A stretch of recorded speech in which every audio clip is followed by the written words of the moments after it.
రోజుల నుంచి ఇలానే ఉండిపోతున్నానని చాలామంది అనుకుంటూ ఉంటారు వాస్తవానికి. కానీ కాదు.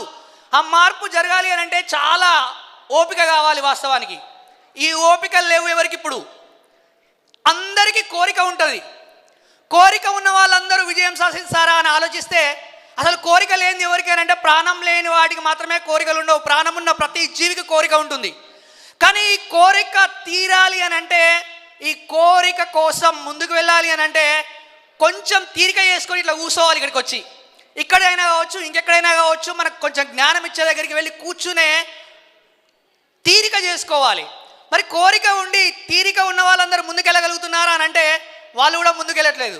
ఎందుకనంటే కోరిక ఉంది, తీరిక చేసుకొని వెళ్ళారు, కానీ అవి వచ్చేదాకా ఓపికగా వెయిట్ చేయట్లేదు వాస్తవానికి. కాబట్టి ఈ పేషెన్స్ అనేది చాలా ముఖ్యమైనది. ఒక్కటే రోజులో ఏది జరగదు, కానీ ఏదో ఒకటి జరుగుతుంది. జీవితంలో ఎప్పుడో ఒకప్పుడు ఒక అద్భుతమైన స్థాయి అయితే వస్తుంది.